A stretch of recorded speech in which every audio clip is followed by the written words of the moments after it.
This conference will now be recorded.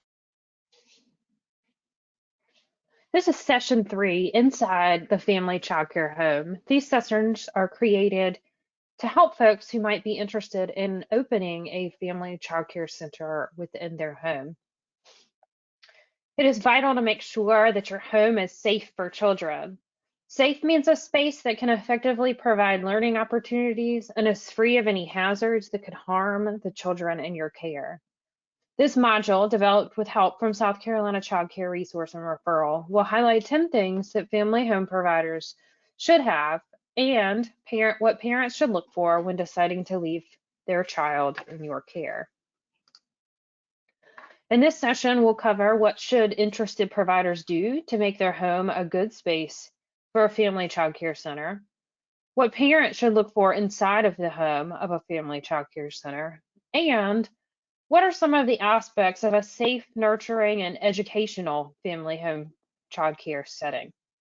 Important reminder, DSS regulates that no more than 6 children are allowed to be in an in-home childcare setting. Before we get started, Greenville First Steps in recognizing the significant impact that school closings has on working families has developed this series of resources to support adults willing to provide care on a short-term basis. This information is intended to provide advice and support to assist these new small businesses. However, Greenville First Steps is not a licensing entity, and any information here should not be seen as superseding any state and local regulations. Always check with South Carolina DSS and local government agencies if you have questions about permitting, regulations, or applicable state, federal, and local laws. Greenville First Steps accepts no responsibility for in-home programs or services that we do not directly manage. Clean and safe. Family home providers should make sure that the space that they will be using for children is clean. Remember, you do not have to use your whole house, so make sure you section off the areas you will use with children. The areas you will use should be sanitized at least daily and free of debris and dirt. Keep the area safe by making sure that doors can be locked and unlocked from both sides. Any medicine cabinets and hazardous items should be in a locked area or in the unused location of your home. All childcare related equipment should be clean and up to current safety standards. Make sure any equipment you're using, like high chairs, cribs, or toys, are not under a safety recall. Also, keep in mind that healthy pets that are not a threat to children are allowed to be in the childcare space, as long as they are up to date on vaccinations, properly housed and fed, and no child is allergic to pets. Lastly, all adults that are in family home space should have a background check regularly performed. Provider-child interactions. The interactions between the family home provider and the children in their care is a very important aspect to having a high-quality learning environment for children. Respond to children when they interact or communicate, either verbally or non-verbally. Talk with children throughout the day. Providers should make sure they are engaged with the children and encouraging healthy brain development. The Palmetto Basics are a great place to start identifying ways to help build children's brains. There's a link on the PowerPoint, and we will have an upcoming session focused solely on provider-child interactions through the Palmetto Basics. Provider experiences and qualifications. The family home provider's education and background is a very important piece of what parents should see when they visit a center. Educators should have a vast knowledge of early childhood development. Many times, providers will post their qualifications and experiences in the home and as part of their center's marketing. Providers should receive at least 10 hours of early childhood training per year. First aid CPR certification and kits. First aid certification is required for all providers by the state of South Carolina. This certification is a very important part of keeping children safe. Young children are at a higher risk of choking hazards, so a provider must know proper safety techniques. Many family home providers will have their CPR certifications posted and will have proper CPR techniques posters on the wall in the home as a reminder in case of an emergency. We will have a follow-up session focused more on child safety, so stay tuned for that.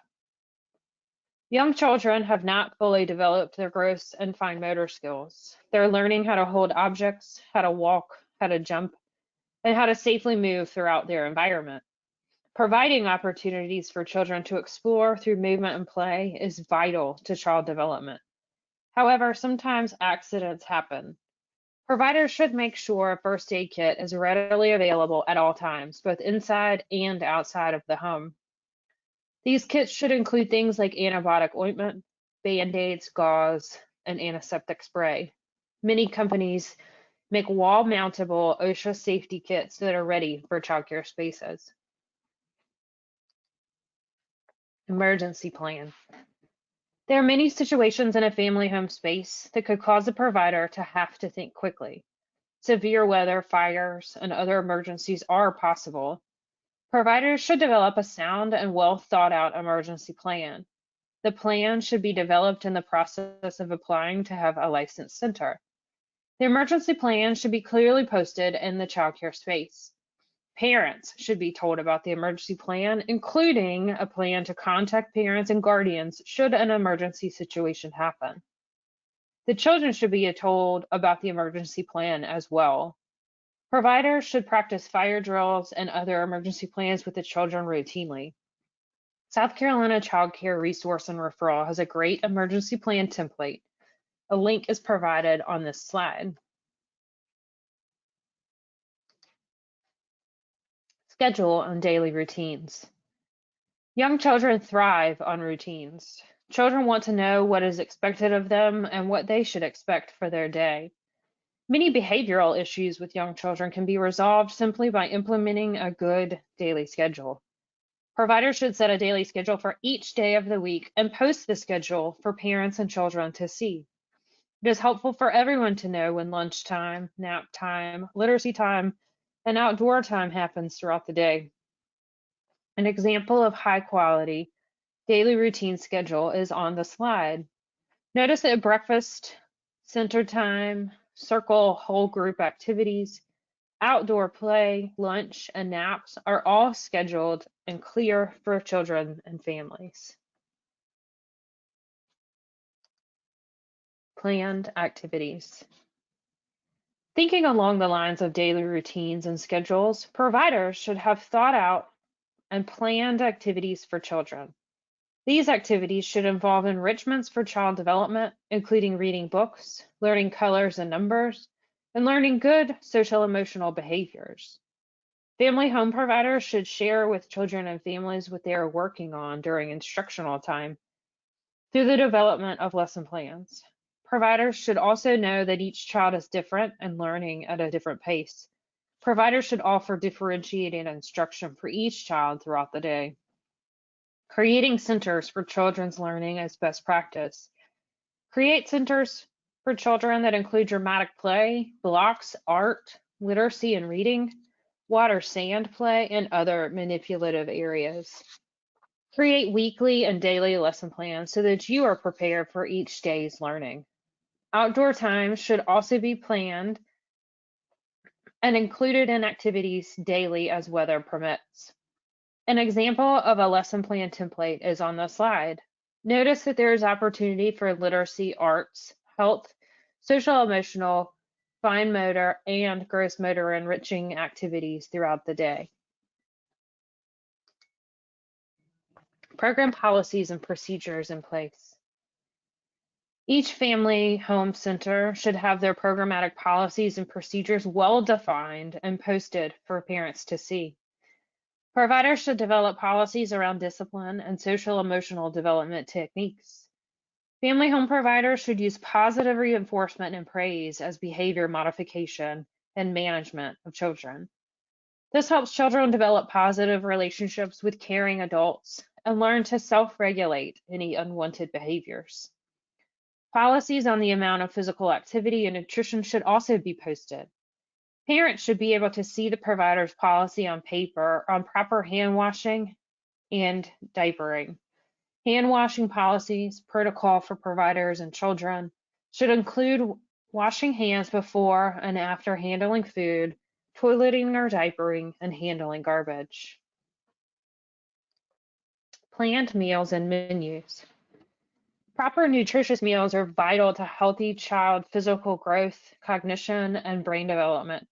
It is incredibly important that children learn about healthy foods and nutrition from an early age. This helps them develop healthy eating habits and love of healthy foods later in life. If you're providing meals, providers should post their menu for the week in the childcare space. There is support with meal planning, determining healthy and nutritious meals, and financial support through childcare providers and partners. Providers should also make sure to model healthy eating behaviors for children in their care. Support and reimbursement for providing healthy meals and foods in centers can be attained through the Child Adult Care Food Program, also known as CACFP. Least restrictive environments for infants. Best practice in early childhood regulates that centers should not use bouncers or other containment devices for infants. Professionals in the early childhood field recommend that infants be allowed to safely sit and play without being confined to a device. Allowing infants tummy time and time on a safe floor allows them to build muscle strength and fine motor skills. Also, always remember the importance of safe sleep for infants. The best rule to follow is ABC: alone, on their back, and in a crib. Up next in this series of family home provider sessions, we will talk about what to look for outside of a family childcare home. A lot of the content and templates for this module were developed and distributed by Palmetto Shared Services Alliance and South Carolina Child Care Resource and Referral. In the first module, we covered some of the essential paperwork that is listed on this slide. If you have questions, please refer to that first session to learn about each of these items. Thank you for your interest. If you have any follow-up questions, you can reach out to me, Ann Lee, at Greenville First Steps, or Cynthia Laura, DSS Licensing Director at DSS. Thank you for joining us, and stay tuned for our next session.